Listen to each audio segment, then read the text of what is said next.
West of What is a round-table conversation inspired by Mother Earth's call for more landwork ceremonies to happen. This is a podcast where spirituality lands into politics, history, culture, and more because land is where we all meet. We want to know how we can come into greater connection with the land and each other, and how we can all move forward with integrity. We believe the answers and solutions will come from many voices, from the truths that happen inside of our togetherness.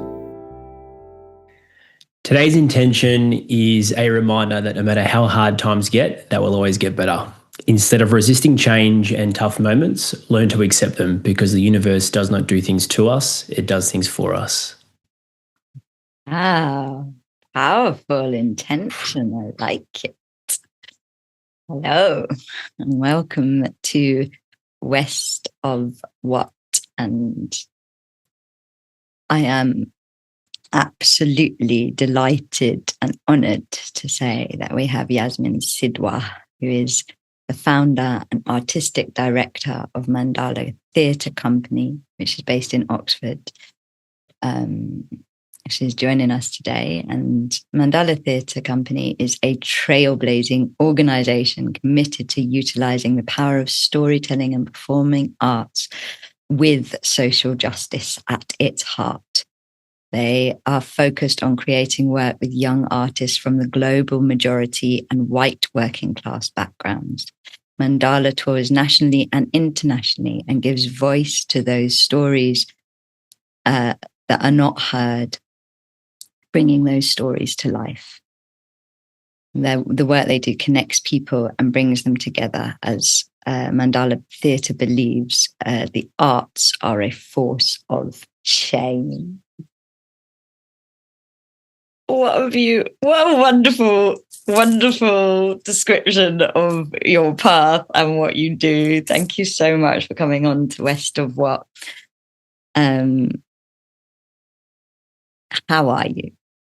I'm good, and it's so lovely to be introduced like that, and that is what we do, and I'm really happy to come on. And I love the intention. Sometimes it's really hard to accept what we see in the 3D and how that is affecting everybody, but obviously, if you have any spirituality, there is a bigger picture.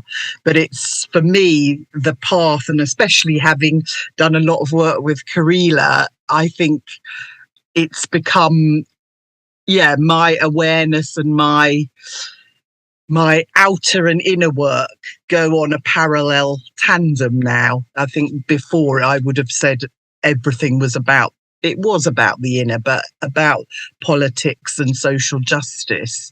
But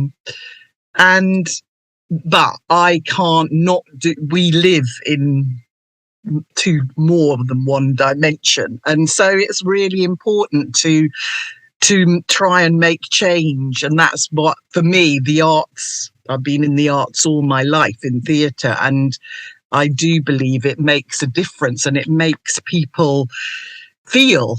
And if you feel, you start to think differently and often change your actions and start to look at the world in a much more empathetic way. And sort of that's what Mandala is about. And then I could talk about why young people, why the global majority and white working class people. We want to hear all of those whys. But I love what you said about, well, firstly, obviously we agree. I believe that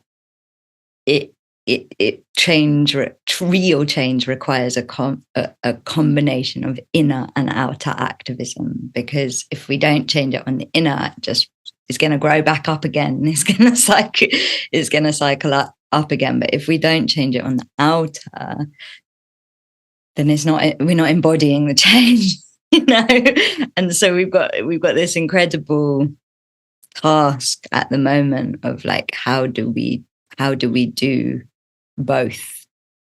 How do we collectively address all of the changes that's needed inner and outer. And I love that you said that when people feel, that's when change happens. And you know, I've had experiences of that. I remember going to see My Name is Rachel Corey at the Royal Court, and that was really the beginning of my journey with wanting to help what was going on in Palestine a long time ago. But that was the beginning of, you know, that play made me feel for the people of Palestine and made me feel for what was going on there. Obviously, it's not the same as what is going on now, but even back then it was pretty bad, to be honest. Yeah. 78 years it's been.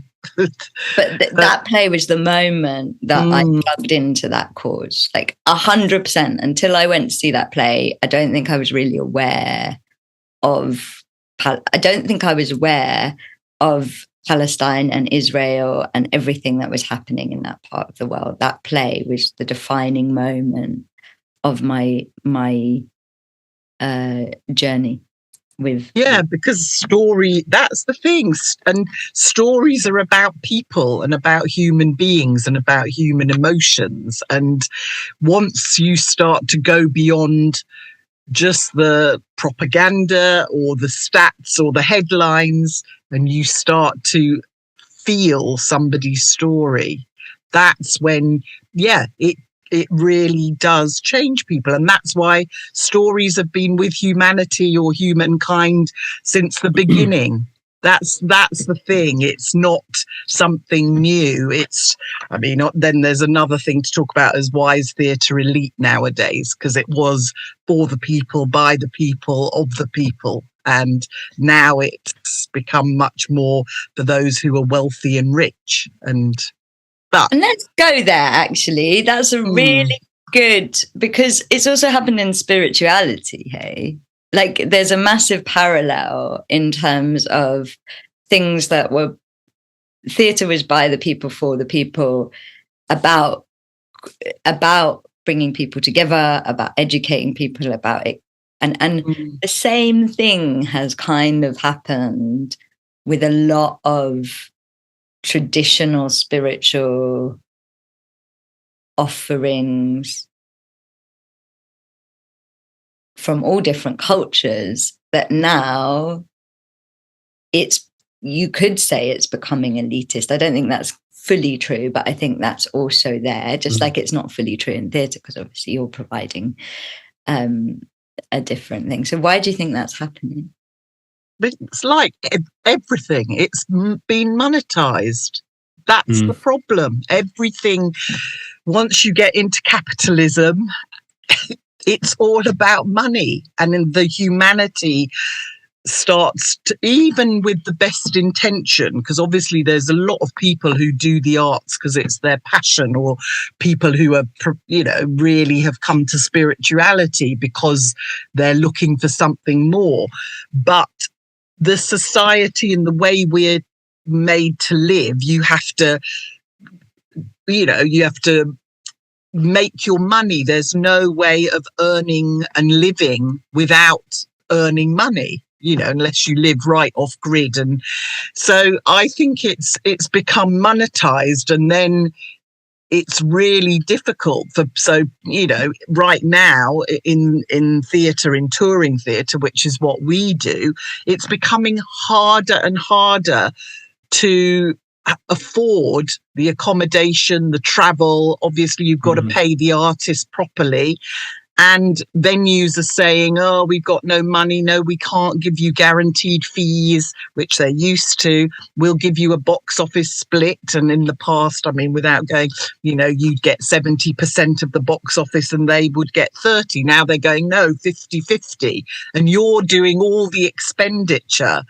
And taking all the risks. Yeah, taking all the risks. And it's partly as well governments and what they're investing in. We had when I first started my professional career after training was in the 80s, which says how old I am. But at that time, I was paid in my first job as a lecturer within a London, what was ILEA, in a London Education Authority. And I got, sick pay, holiday pay. I was paid well. And that's because we were in a political time. And now, as it's gone on, the elites, so the arts, are in boarding schools. Every private school has a fantastic theatre. They all get to perform. They get to go to Edinburgh. That it's all paid for. So it's not like people in power can't see what the value of the arts is. You can be, you're sort of like, well, why don't you invest it in schools? And then you start to go down the path of, what is our education system about? Is it about making people just conform and be on a treadmill so they can't think about other things? They can't come together. They're too on an individual survival mode, which we talk about survival in the spiritual world. And I think, so, and then the arts, theatre tickets are so extortionate. It's no longer in schools. So young people often don't think theatre's for them. They know what film and telly is. So then they have this aspiration of celebrity and fame because that's all they see. Not, this is about storytelling that makes me feel, I feel so passionate about it. And once you involve them, of course they see it and they love it. But, there's so much that's been taken away. And that's why Mandala, we don't charge the young people we work with for any of our courses. We take them abroad when we can afford it, to go to international exchanges to create with young people from around the world, because community is everything. And and what we work with global majority and white working class young people and artists, because they're even less likely to afford it. So, you might have your middle class families. Okay, we'll take you to the theatre once or twice a year. But these young people won't get to go, and they won't get to do training, and they won't get to be able to become artists, and their stories aren't told. I mean, a lot is being said that, white working class people's stories, there's hardly any actors now from those backgrounds. Global majority actors have always struggled to be recognized and to be put in roles. And so we just have to go about it in another way. It's like it's not being defeated by it. It's enabling, so our young company, 3 of the actors have moved into the professional company. So they got paid as professionals, and 2 of them are learning how to run workshops and become workshop facilitators and getting paid for it. And that's the pathway. So there's so much to talk about and unravel. I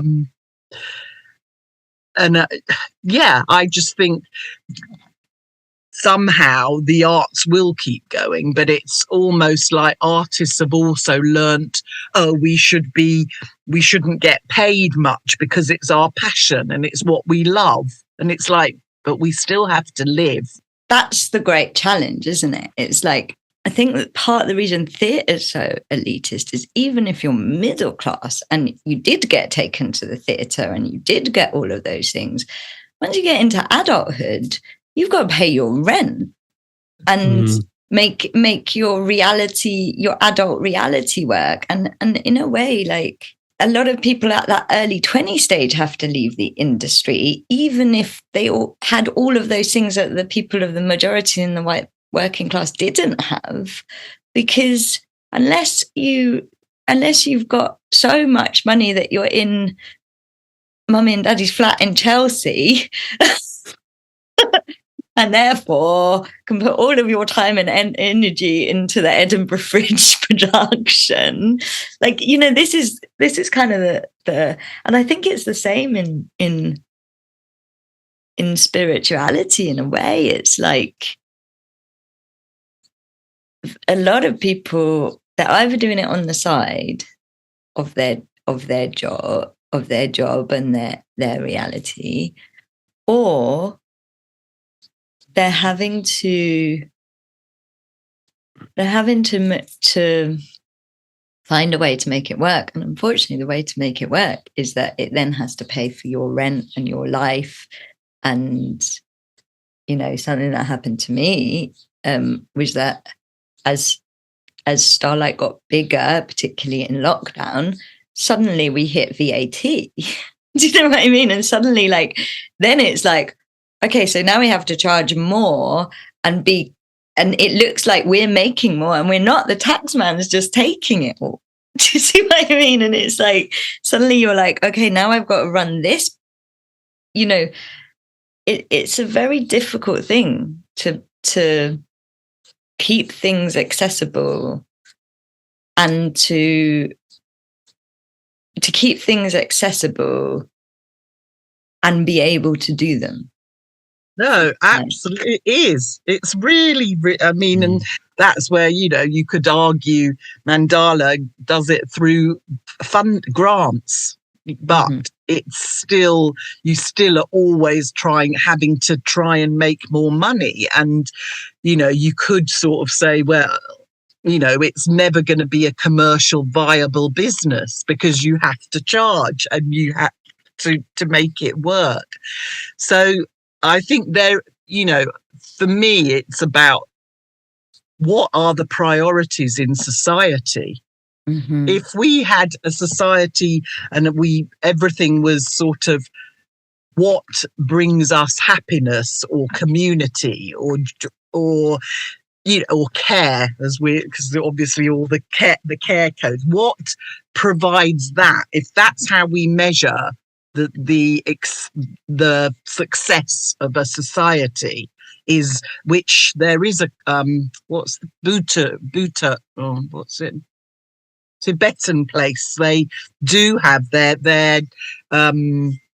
scale of success. It's happiness is their, I can't remember the name of the place, but it's one of the very few countries, whereas everywhere else it's all on growth.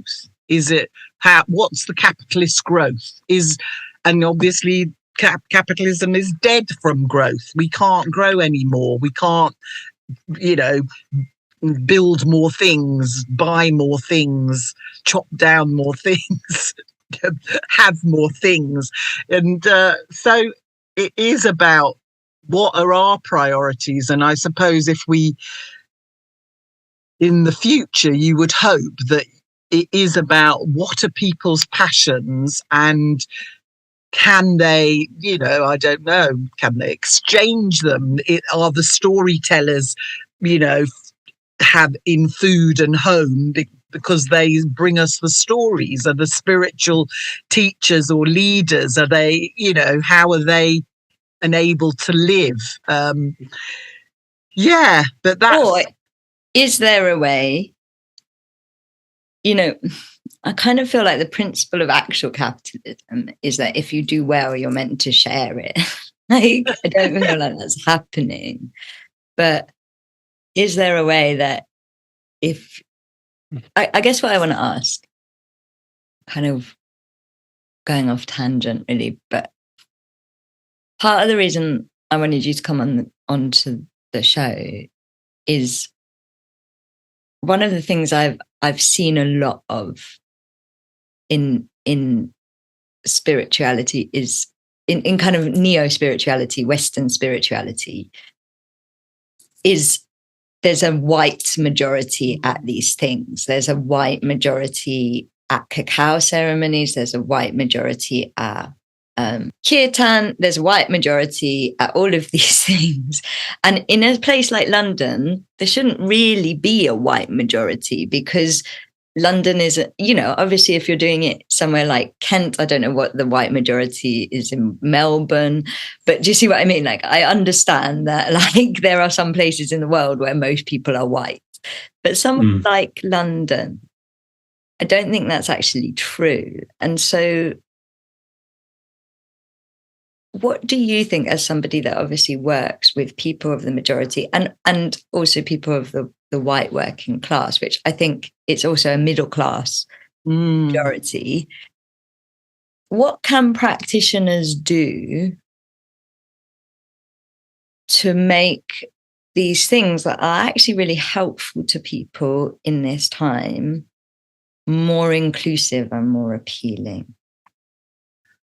I mean, there's so many different things, because one level of it is you need to see people of colour or global majority in leadership roles as role models, because there's a natural sense of trust or belonging, and there are, when online, I see a lot more people of colour talking about spirituality and are in that realm. But yeah, myself included, I sometimes go to some things and I feel, I don't want to flap around with lots. No, say it. This is what it's about. Going, I don't know, and I join in, and I have. There's a part of me, obviously, when I really go to things where I feel I can feel the authenticity, then I'm fine.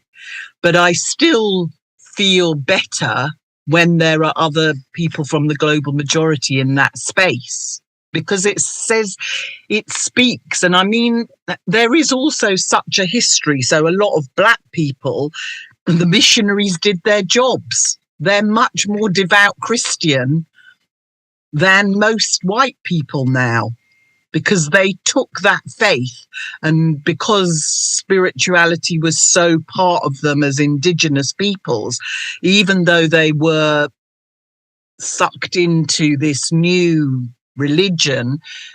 Now, I was at an event on Sunday. I didn't go to the church bit in the morning, but I went to the lunch and a talk, and that the Black churches are thriving. And what's that about? That's because I think the spiritual core has been kept alive from ancestry, whereas I think a lot of white people, it has somehow, I don't know why, because my grandfather was a Methodist minister and my mum was an atheist and then became a devout Christian. But I think the way the white Christian church has run, it's become dry and old, and young people aren't interested. Whereas if you go to Black churches, they're full of vibrancy and singing and laughter and joy. And there's a different feel. So there's that. I think also white working class and global majority people are often don't have the money to join spiritual things or even think about things and have time to or don't, because they're surviving, doing 3 jobs or 5 jobs. So they don't even start to attune to that. And look, I want to be clear. I'm always very aware when we come into this subject that I might not be using the right language and things like that. And I want to be clear that I'm not trying to recruit people of the global majority to channeling circles that don't want to be that happy with their church. For me, I feel like until we see circles that are full of all voices from all backgrounds, we're not really at the new earth. Do you know what I mean? Like until like it feels like it's important for when we talk about the rainbow tribe in spirituality, I'm like, that's not red and yellow and orange. That is all creeds and colors and people and classes coming together to learn from each other, to co-create, to co-ceremony. Or that's what it is to me. And so I just want to know how we can make it more welcoming and accessible, because I think when you're white, and I'm sure Ekbalu will agree with me, it's very easy to accidentally not understand what people of the majority are going through, because we walk through the world with passport privilege. Our skin gives us privilege that we don't realize that we have. Yeah, and I also think those things obviously are happening in indigenous cultures and always have happened. So, you go obviously in Australia and the Aboriginals and the dream time and all of that, and the Native American Indians, and in Peru, and obviously a lot of where white spiritual people have picked up their knowledge and the medicines all come from the indigenous peoples. So that it is happening in those communities, but it's, I suppose, where obviously black people being enslaved and brought to the Caribbean and then coming to Britain, it's such a separation from who they are. And so, their spirituality on the whole is in different forms of Christianity, because as well, I mean, this is, I'm starting to think about this for the new play I'm writing, but these things were deliberately destroyed. So, you tell people that the religions or the spirituality of African people was voodoo and black magic, when it totally isn't that. It was, and so then you start to divide and conquer, because you convert some black people, so then they start to sort of accuse each other. So it's such a complicated thing. And I think probably with that, if I'll talk about Asians, because I think you also have to think culturally. Global majority is just obviously the term in terms of not making ourselves be a minority, because in the world we're not, but global majority with that. But I think the history of black people, it is about, well, we now don't want to necessarily have to also trust the white space again, because we did that. They took away what we were and our beliefs and our way of being, and now it's a terrible thing. I mean, I'm going to look at the witchcraft and witches and burning in Europe, but it's happening in India and Africa. And it's about right now, because it's about the appropriation of common land and the power of women, actually. So can you just, I don't know anything. Well, there's tribes in India, and I won't remember the name right now. I'll be on it when I've done a bit more research. But basically, they're sort of live out in the rural areas, and like in Europe in the 16th century, they sort of not own the commons. The common land is where they feed their animals, and they set up community. And so, and they've always had that right. And it's similarly in Africa.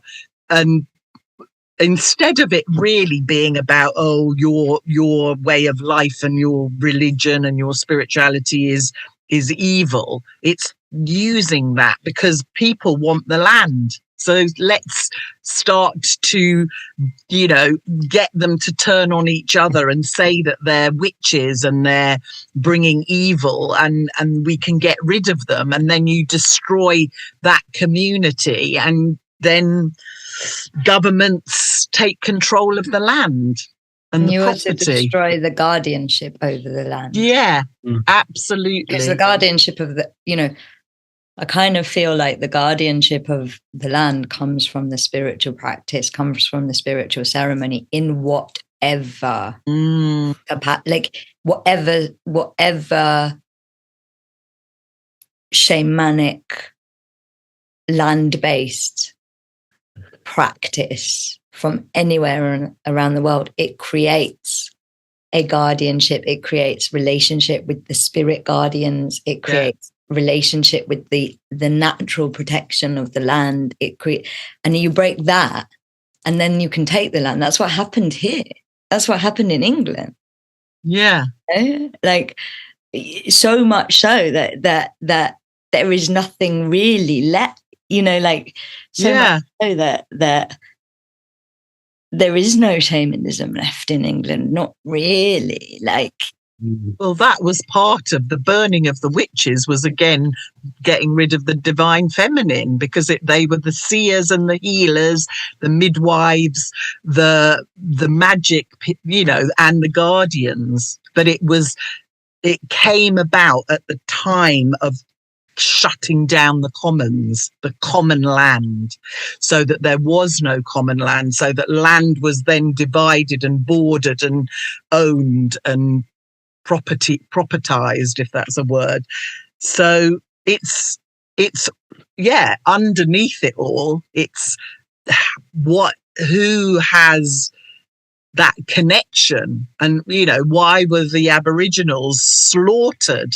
Because they had, and the Native American Indians, their spiritual lives were, as was probably before all of this, paganism and druids and Celts and all of that. But it is so,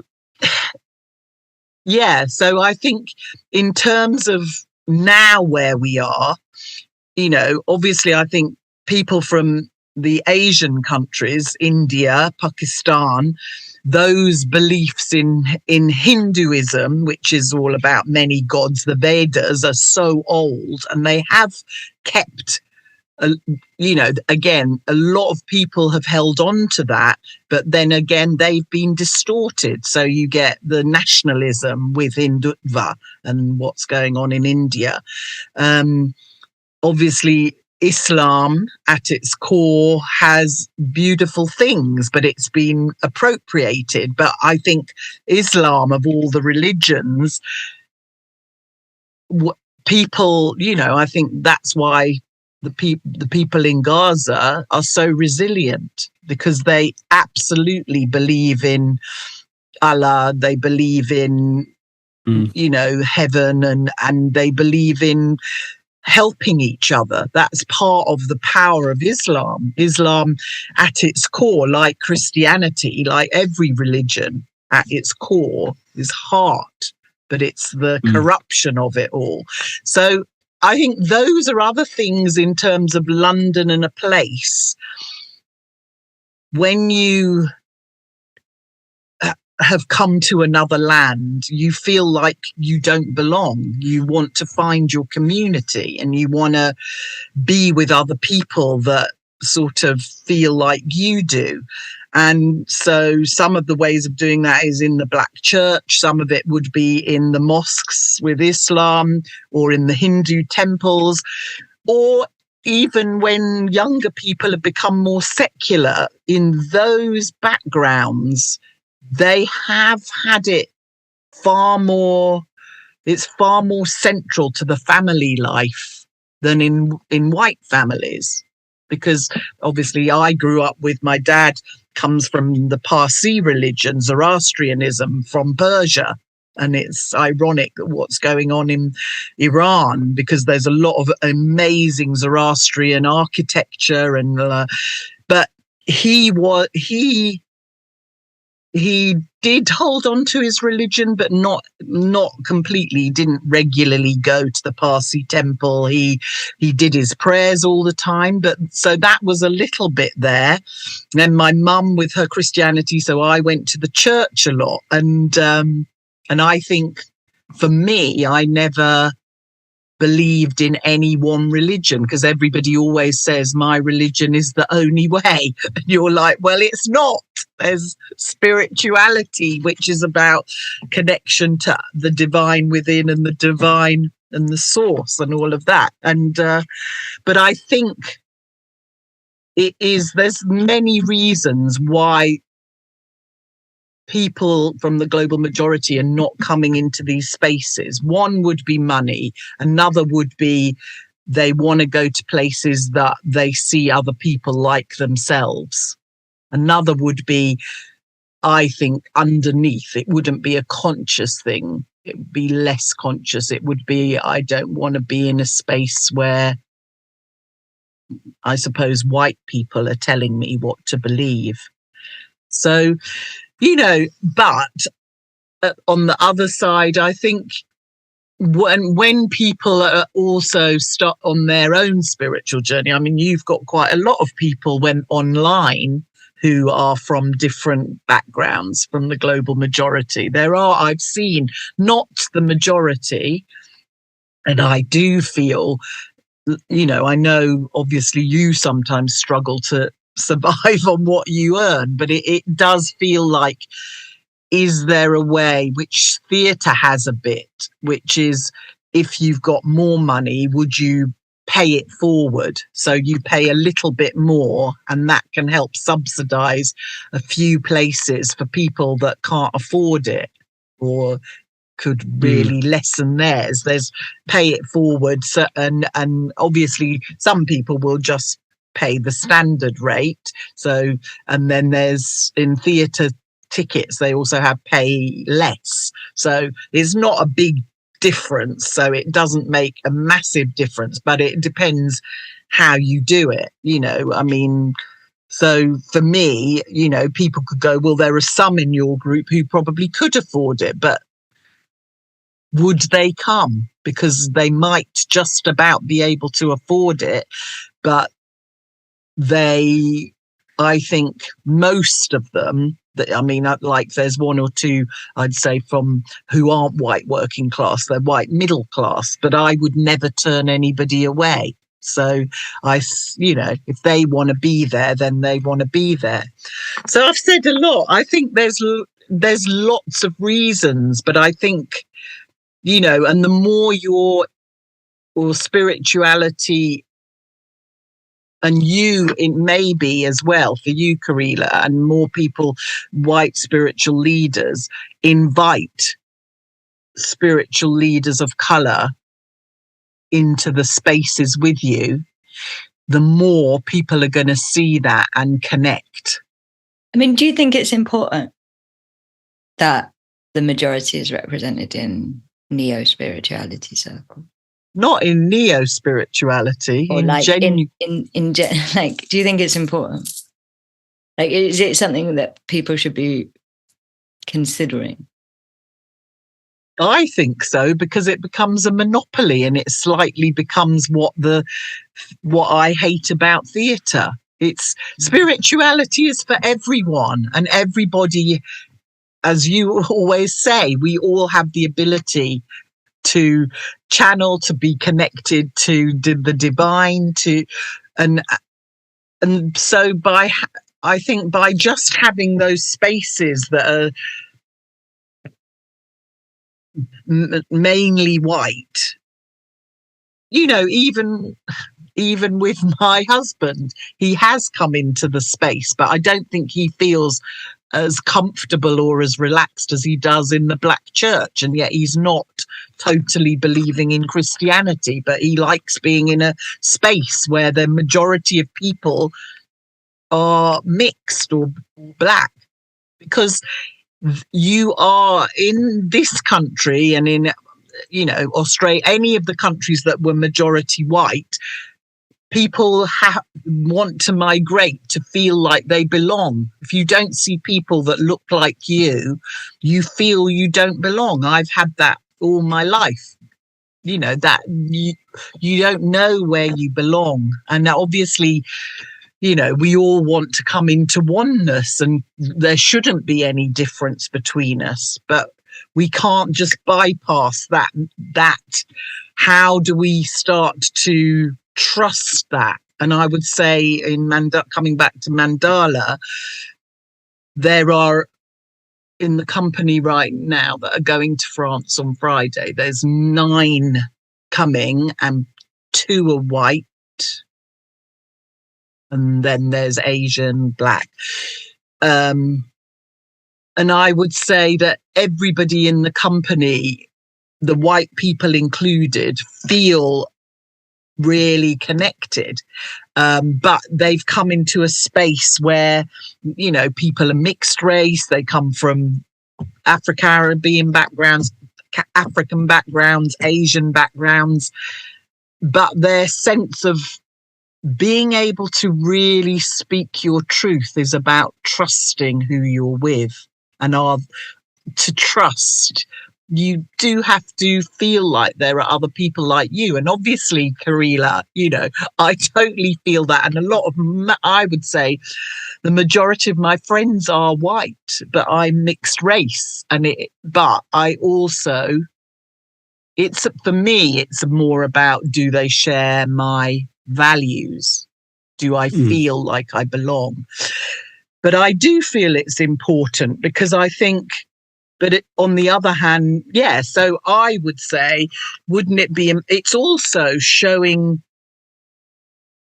or which of course I know this is not any attack, but it's about, in that spiritual space, are we acknowledging that a lot of this spirituality that connected to the divine and to source and to the earth comes from the indigenous tribes or the indigenous peoples?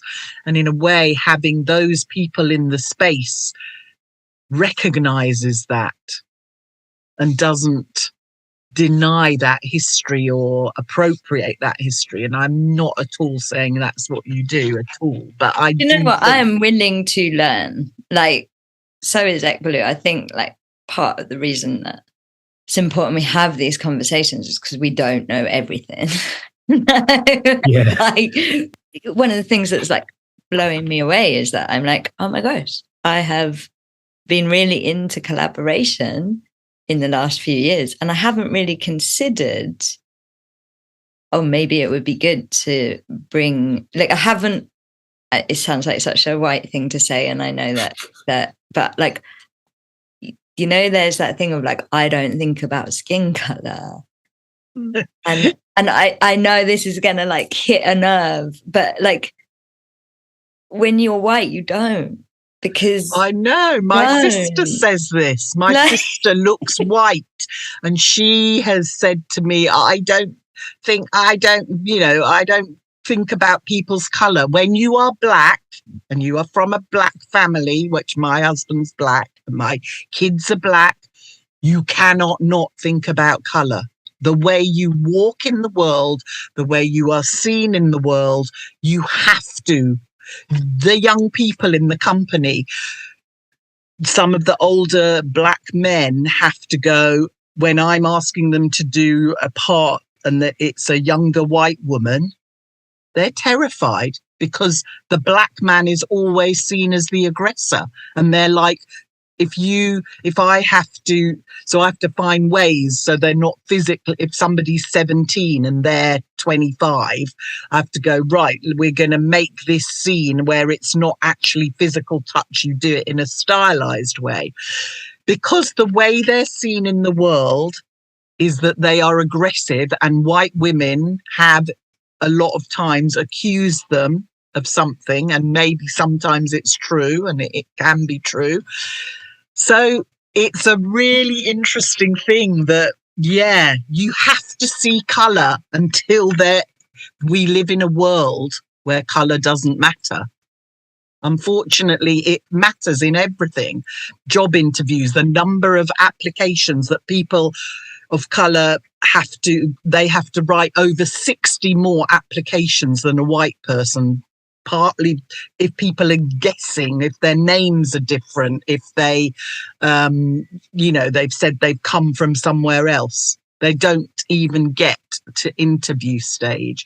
If you walk in a shop, I mean, in Australia, we were in Byron, we would go in the shop and immediately they would come and go, can I help you? Can I help you? As soon, it really felt like we're going to steal something. Yeah, that was was quite a while ago.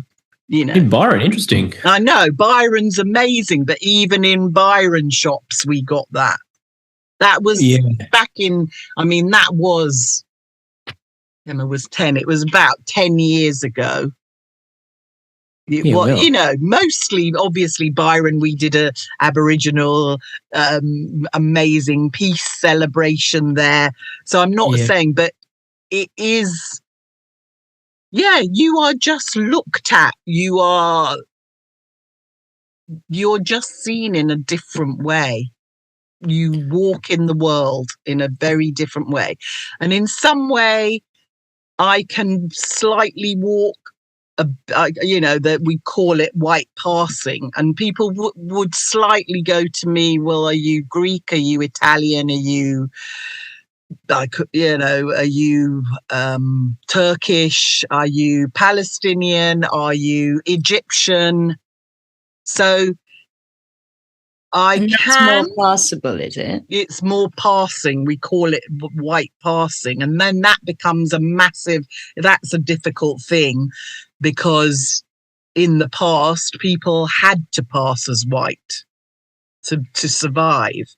I would never want to pass as white. I am who I am.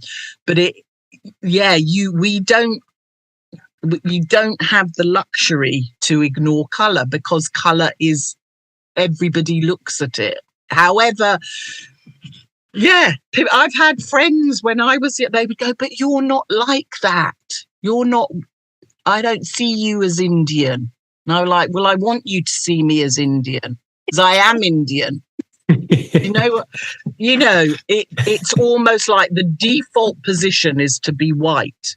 And so in these spaces and places, we can't, of course, ultimately we are all one. We're spirit in a human body. But our human bodies, because of the way we have evolved in separation, people of colour have experienced so much more separation. They've been separated by being enslaved, or they've been colonised, so they no longer have the land and the place and the culture was theirs. Then they've been told, come to the motherland, and then the motherland rejects you and treats you as, lower and gives you the worst jobs. So there's so much that has to be unpacked. And of course, I think it would be a beautiful thing that you brought more indigenous leaders. It would be amazing. So do I. It's hard to, though. On the other side of it, it's very hard to, as a white person, you're also met with resistance. You're also met with, and maybe it's meant to be hard. I'm not judging it at all.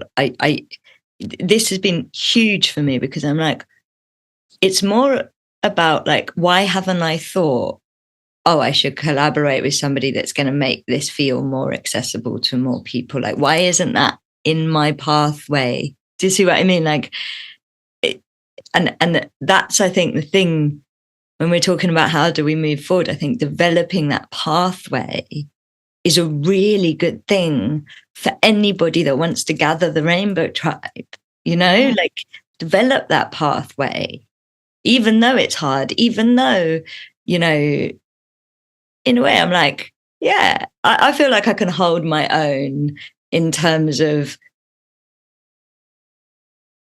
I'm not trying to colonize any type of spiritual practice. I feel like I have my own connection, so I can stand in it. And yeah, I do borrow stuff. We do kirtan all the time in Held in Prayer. We do, like, I feel like, and I do land work in other lands. So I'm also aware of but I think that's fine. I think, especially what I loved the land work when you said you joined with the Aboriginal people in Australia.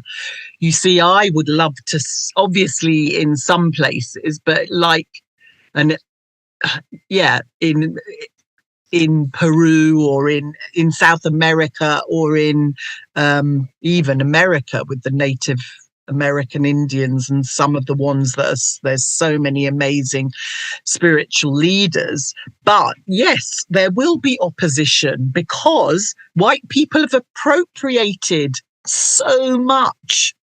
They've taken, and that's the history of experience, that there's been extraction, like there's extraction of resources like gold and oil, and there's been an appropriation of spirituality without, obviously, the yoga teachers and Hare Krishnas, they've gone around the world, wanting to bring in other people, but I think it's about connecting.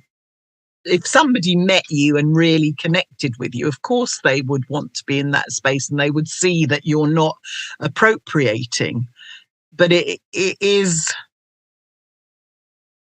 some of the neo-spiritual things where you see white people with their bindis and their braids. It's difficult. My kids, my daughter can't stand white people with braids. Why because not?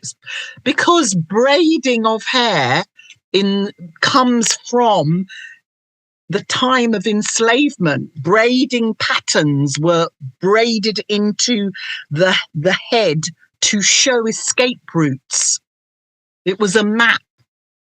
They have a history and a culture, and to just be used as fashion, which I know now black people will do it as fashion, but it's ancestral, where it comes from and what it means is so much deeper. Similarly, the bindi, it's about, and I'm half Indian, I don't even know, it was to represent, obviously it's the third eye, but it's also about what it indicates. Different sizes indicate different things, and it's not a fashion accessory. That's the problem. It has a cultural and spiritual memory, and it's about respect. That's what it's about. So, yeah, I've had the conversation. I also with kirtan, it is difficult, but it isn't. I suppose I would prefer to be in a space and do kirtan with somebody who is of Indian origin. I would prefer that because it's of them. I think it's about understanding and respecting what's happened to a lot of people from the globe, and not saying, of course things have happened to white people, and it's not about that, but it is within the spiritual space. I also think that's how colonization worked.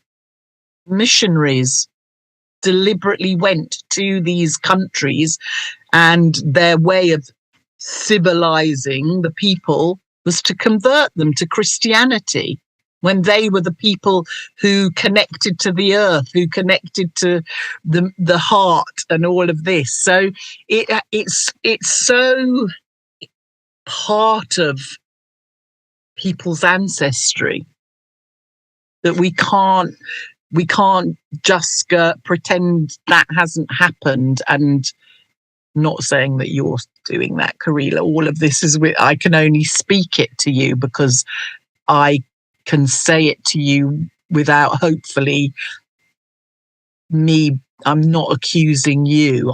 Because you're genuine and you do what you do because you come from heart. But it's trying to explain how difficult it is to make the rainbow tribe, or to not make, to evolve gather. Yeah. And very early on, a lot of people in the white spiritual space did not talk about Palestine. And a lot of global majority people who were leading in the spiritual space were calling this out. And what's that about? Is it because... obviously the whole Palestine, since last night I was at a meeting. It's the Oxford Ramallah Friendship Association, where Oxford is twinned with Ramallah in Palestine. And there was this wonderful young woman who she's studying at the moment at Oxford University. She's Palestinian, and she's from, which I don't understand all the differences, but there's an area called the 1948 area in Israel where Palestinians live alongside Israelis. And in a way, you could say they're the privileged ones because they have an Israeli passport, so they can fly in and out. But they live in neighborhoods that are really, like, you've got their neighborhood that's really what you could say working class, and then just up on the hill you've got so she's from Nazareth, country of Jesus, city of Jesus, and on the hill is the Nazareth, it's called Nazareth Elite, where the Israelis live. And there's a whole lot of stuff going on in this sort of area where they're turning Palestinians against each other by bribery, by money, by giving them weapons and So, yeah, it's so complicated. Anyway, I don't know, why did I bring her up? Because she talked her story and it was so passionate and beautiful, and talked about her grandparents, and in 1948 in the Nakba, when they were taken from their land in Haifa and other places, they never got to go back, or that when they did go back, they couldn't even recognize where they grew up because it had been changed, and the grandfather had wanted to go back there one last time before he died. And I suppose it's coming back to the inner and outer, which you've been brilliant about. You've done stuff about Gaza, you've raised money, you've talked about it. It's in the spiritual places and spaces, we've also got to be really aware of the world. And you talk about colonization a lot, and this is a reflection of what's gone on. And until we speak for it and adapt our practices, people maybe will stay in their separate spaces. I don't know. And with Mandala, obviously, I have a lot from the global majority. So you could go, oh, well, are you just bringing those people together and not white people? But obviously I do have white people, but it is deliberate that at least 50% or more will be from the global majority. And even me in that space, it's a space where I feel I most belong. Because we understand the way we've walked in the world, in lived experience. That's what it is. So yeah, it's a lot. So with your theatre productions, Are your actors all students that are learning through, is it like a school, or do you also outsource and you get people to come in and just act? Yeah, we have different elements. So I have a young company where it's about, working on plays. I'm not someone who just likes to run a theatre teaching. Yeah. It's through doing and through so creating pieces of theatre or working on scripts that have a social justice theme, and through that they learn and develop their acting skills. But we also have a professional company where I'll audition outside of the company as well as inside, to get the young professionals to then, from those backgrounds, so I'm offering them employment, I'm offering them the chance to tour. And one of the things that I'm hoping to do is to set up what I've called a heart lab in Egypt, where people from African, Caribbean, Asia, not so much Caribbean, but they will, because that's their ancestry as well, but Caribbean, Arabic and Asian backgrounds come to Dahab and do a 6-week sort of, I want to do ceremony, I want to bring in Egyptologists that have a spiritual angle. So to empower young people and young artists from those backgrounds to recognize their ancestry, that the ancient civilizations of Egypt, it was and there were all of those cultures were there, and they were one of the most advanced civilizations. So, and then how do you tell stories that give you that empowerment of your ancestry to who you are today in UK, what does that mean to you to not, that's what we're taught in school. We're taught black people were enslaved and the British helped abolish slavery. We don't go... Not the full story, is it? There, we get half the story. Or in India, the East India Company went to India and they helped build the railways, and know that the Indian people, their land was arbitrarily separated. So then you got Pakistan and India and all of it's just not told. And what a rich, where the richness of your heritage, because in living in Western world, your history is never as important or as clear. And obviously a lot of white history has been erased, because how many people get taught about why witchcraft happened and what we're not told it. So so it's a mix. I mean, it's important, I think, to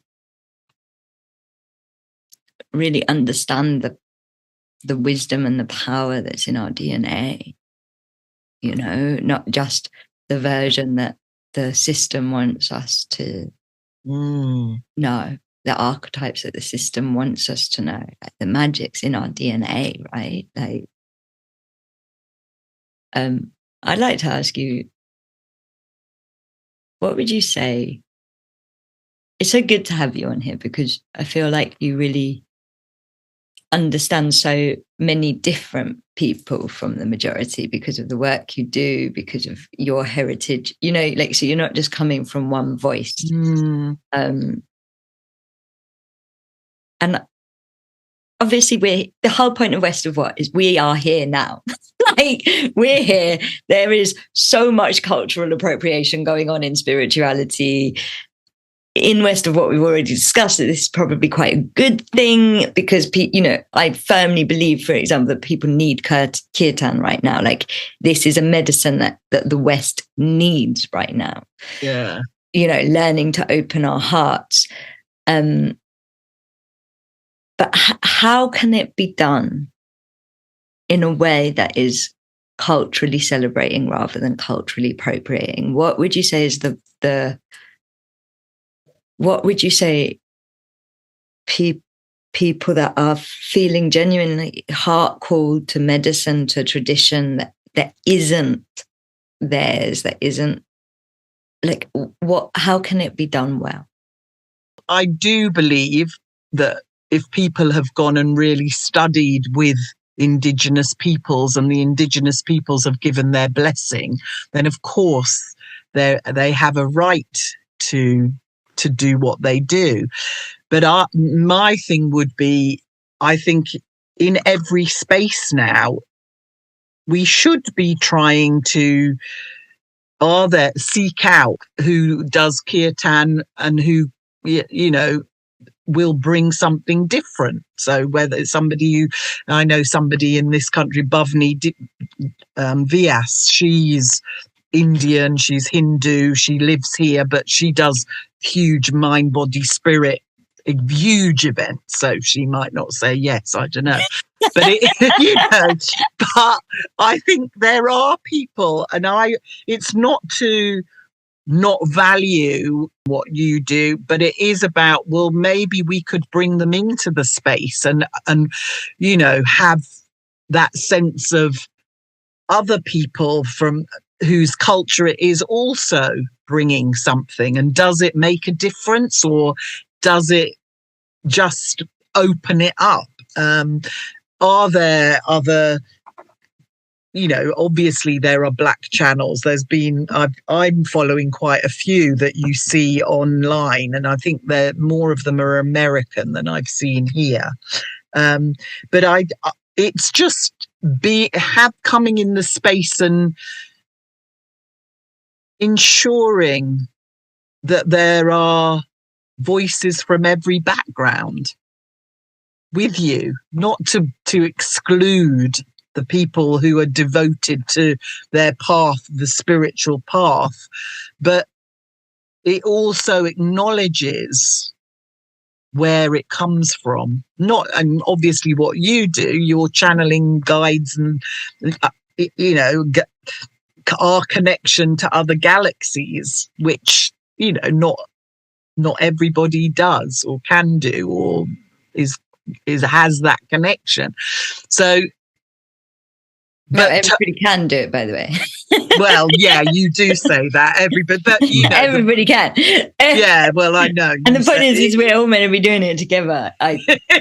Yeah, but so I would just say it is about it. You have to. What is the representation? What I think it would also.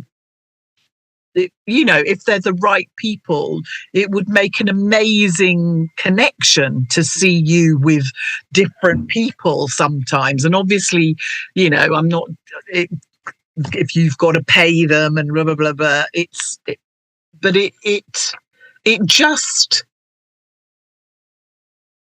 maybe, people that would see it would go, oh, they're bringing in people from the global majority as well. So this is for me. And it isn't just a space for these type of people. Everybody has a little antennae going, is this for me? Is this my place? And also, I think connection is everything. So, there's somebody I know, that Newton went on she does a storytelling, sort of sacred storytelling, and she's definitely channeling, and she wants to set up a place in Ghana that is like a sort of retreat, but hers is only for Black people, which I was a bit like, so I can't go, I'm not melanin rich enough. But on the other hand, in a way, you need some of those spaces it's like the anti-racism work. So in Oxford, the cultural organisations, we've set up Oxford Cultural Anti-Racism Alliance, and we worked with an organisation called Ink Arts. And one of the trainings they did was that they separated those from the global majority and those from white backgrounds in our training. And the white people had a training that was more to learn about anti-racism and and white privilege and all of that. And for the global majority people, it was a place for us to build resilience and support. And we need that. We've now, 5 years on, this cultural alliance, the global majority people are finding it difficult because nothing has really changed in power structures. So we've come back together going, we want a resilience group where we support each other, and we're going to make, and it's like, maybe because people are not willing to let go of their power. And that's part of the problem. In order for oneness, we have to be in equity and fairness. And it's not, you as an individual, I absolutely know you're all about fairness. But I think... No. We all have... I feel like when you have privilege, it's very easy to be accidentally unfair. Wouldn't you agree, Ekbalu? I think it's just something that happens with privilege. Yeah. Mm. Yeah, it's a tricky one, but yeah, it's true. But again, for me, it always just comes back to intention for me. And I think, it's easy to see someone with braids or something like that and quickly to judge, to think that there's some appropriation or them not knowing. But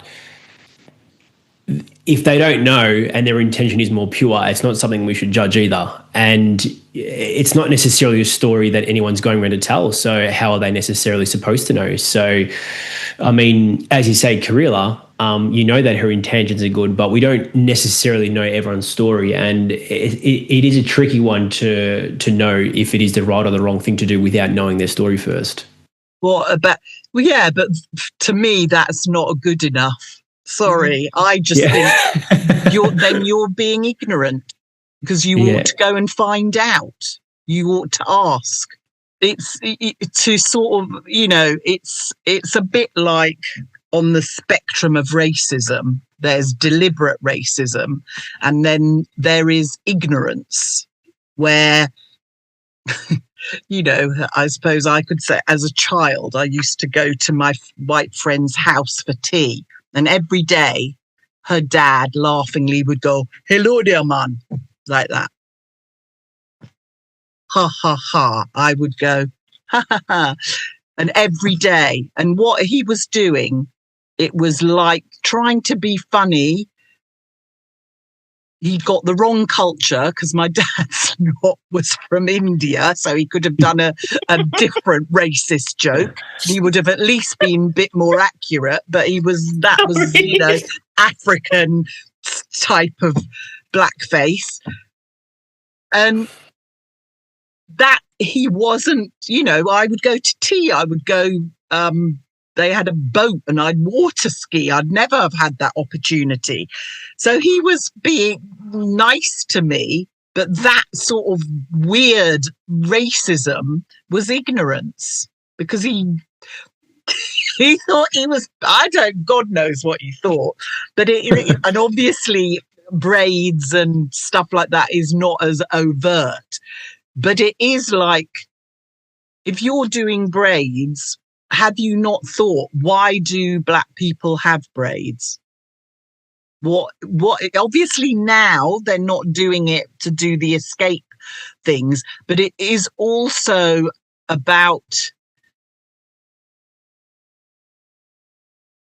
black people have also constantly been told their hair's unruly and the only way they can manage it is through braiding, and it's a presentation of who they are. Do you think somebody, if they understood, say a white person understood that history and wore it with pride, do you think that would have a different energy to it? It's a difficult one, because... Or do you just think it shouldn't be done? I personally think it shouldn't be done. And my daughter would be better speaking on it than I am, because I know she adamantly is against it. she's, you know, and I suppose she, you know, she's black. It's not. Because I mean, this is what West of What is for. It's for these difficult conversations. Like it is for, you know, really getting into the nerves. That's what it's for. And we're very much of the belief that, like, let's just bring all voices to the table and see what's in the middle of it. Yeah. Because there is part of me that's like, well, we're in this awkward time of like, if your heart is telling you to do something and somebody else is telling you it shouldn't be done, where's the line? Like, what's the right thing to do? Yeah, but it also is, yeah, well, that's a whole thing to unpack in itself. But, you know, if somebody said, I'm braiding my hair in the pattern of one of the slaves that was from blah to blah, where you turn left, go down by the river, past that big tree and over here, that's why I am braiding my hair in this manner, to honour the people who escaped the slavers. If they, you know, then, yeah, it's probably a very different matter. It's a bit like saying we are all Palestinian and we're having the Palestinian flag. But if you don't really know, you just like it, I'm just like, well, maybe talk to people, maybe. But also this thing of, you know, like, obviously people who are becoming shamans and they've trained and they're white shamans and it's because of their heart is telling them. I mean, I don't know, this is bringing up something I've been listening to, but in the spiritual space, there's been a big debate about, I don't know if you've heard of him, Aubrey Marcus, and yeah, the whole radical monogamy. What have you heard? What's this? So he was I don't know enough about his background, but he was a well-known sort of entrepreneur and is now been in the spiritual space. And recently they did a podcast, him, his wife, and the third person they brought into their union, as they call it. And she's a young woman. And on that podcast, I watched most of it and I heard lots of people's views. But the wife, when they went into this marriage, wanted a monogamous relationship. And he agreed. And then over time, they've called it a monogamish relationship, where I think he slept with other people, maybe she has. And then they brought in this young woman because God told him this. He was in Egypt in a temple, and Isis spoke to him and said he should impregnate both of them. Interesting. Well, whose voice is it? And how do you know it's spirit? And how do you know it's not ego? And how this, for me, and I am judging, I suppose, because I could see the pain in the wife. She's at an age where if she doesn't get pregnant soon, she won't be able to. And then, you know, if she was crying on the podcast about having to talk about this, although obviously she'd agreed. So I don't know.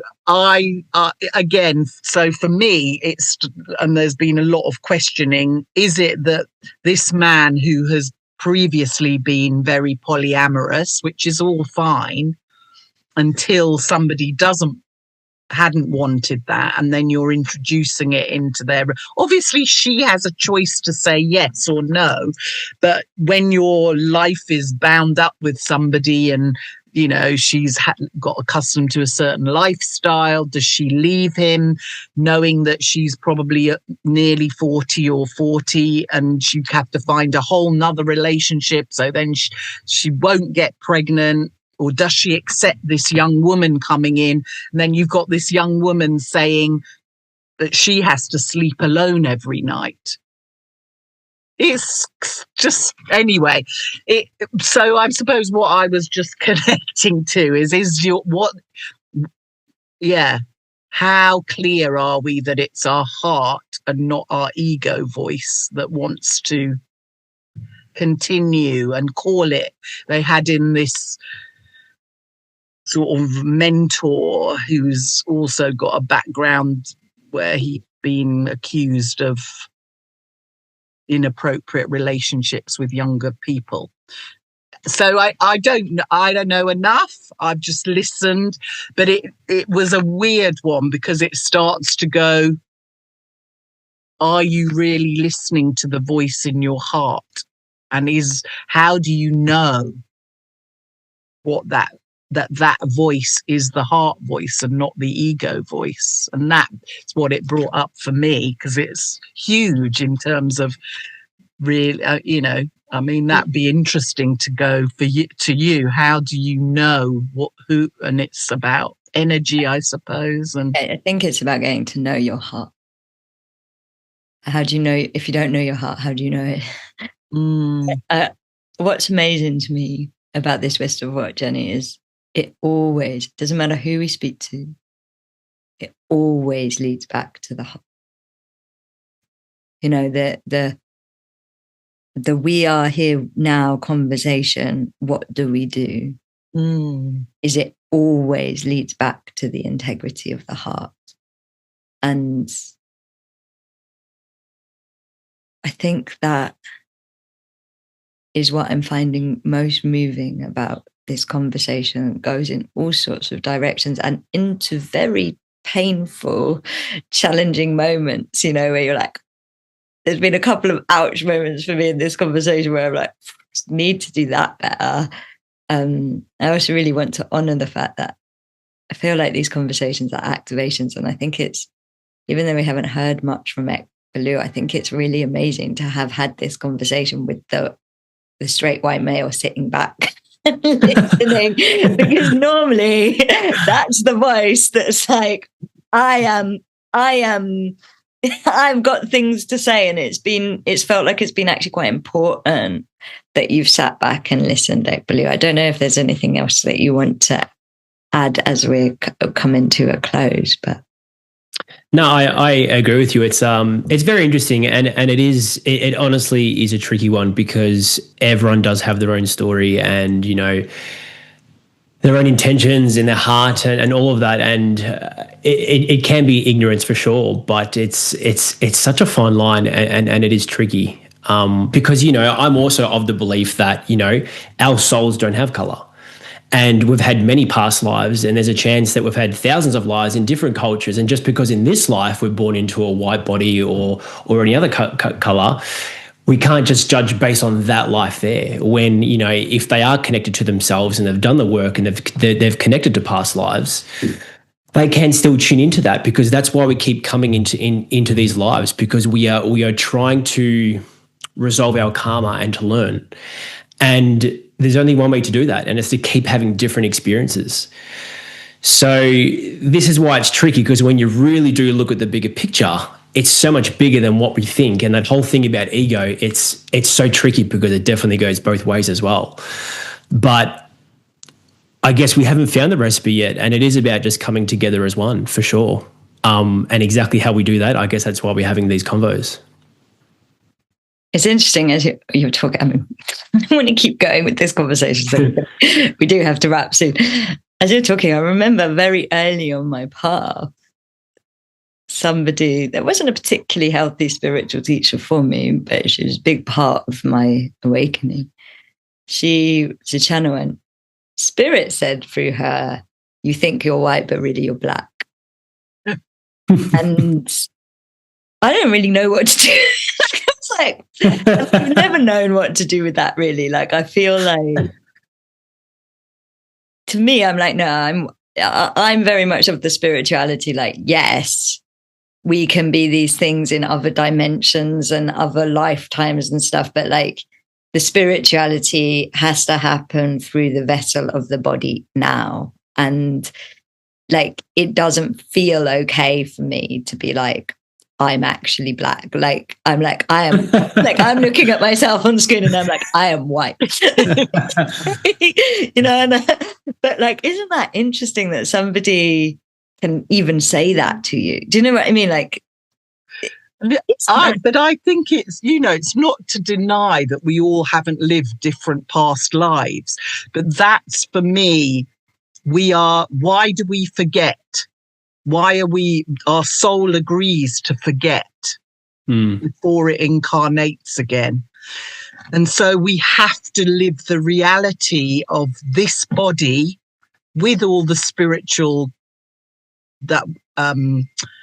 growth that we can do. But if we're ignoring what is happening and who we are in this reality, that's what we're learning from. We can't go, yeah, but 25 past lives ago, I was an, you know, a black slave. And also, why did none of us remember the boring past lives when we were farmer? Yeah. Like, all of us remember the priest and priestess past lives. Most of our past lives were pretty dull. We worked the fields. I feel like I read something really beautiful and I can't quite remember it, but it was basically, the gist of it was saying that the great task of this moment in our ascension is to be in the position that we are in, facing the reality that we're facing, and love anyway. And be compassionate anyway, and be generous anyway. And that is the great ascension happening through you and through the orientation. And it's like, in a way, we have to drop in to the orientation that is God-given, you know, like our skin is God-given, right? Like what we're born into. And from that particular orientation that we have been placed in, love anyway, love always, love and learn from the position that we are in, because that's where God placed us. You know what I mean? Like, it's like, let's love from here, you know, let's love from this life. Let's learn from the position that we're in. And I'm so grateful that you came on to West of What, Yasmin, because I feel like this is one of those episodes that like has done actually what this podcast set out to do, which is hopefully help us evolve from where we are here now. And I feel like I've coming away with a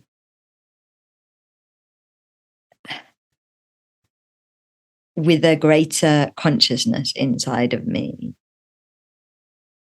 of the global majority, and what, from the position as a white person, I can do to be more celebratory and welcoming of the people who want to come, because it's not about forcing people.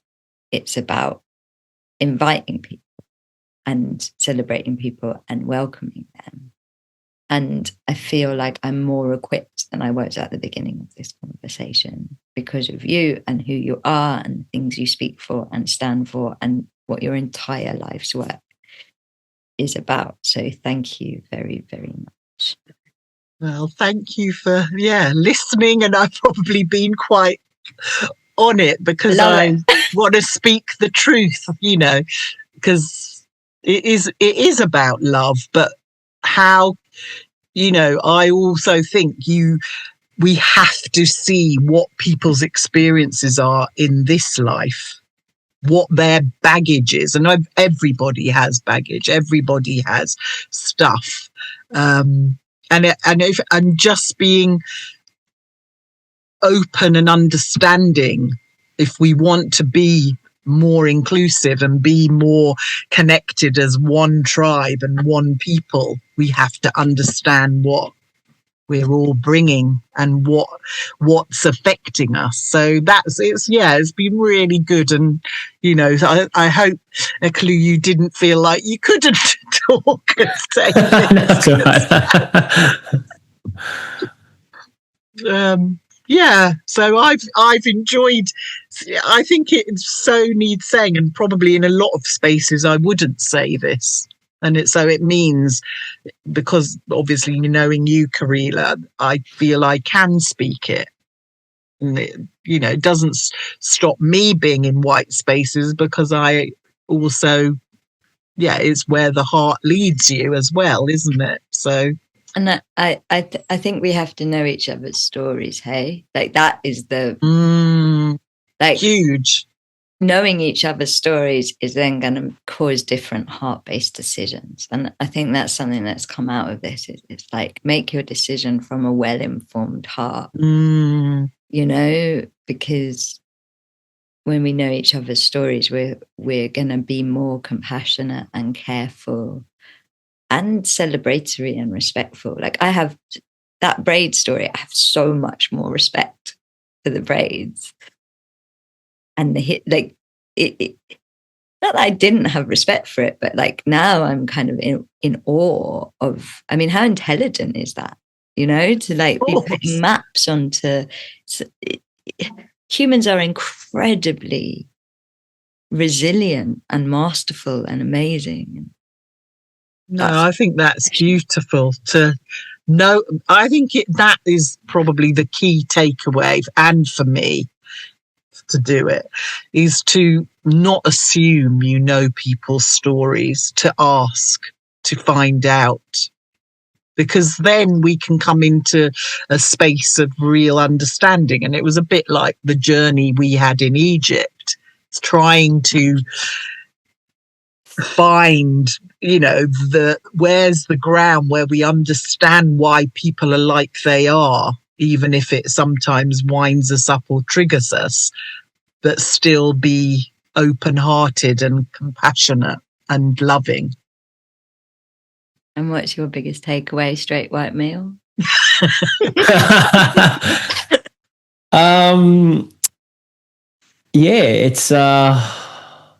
It's been really interesting, and it's probably just to be a little bit more open and inquisitive about stories, I guess, because I guess everyone does have a story for sure.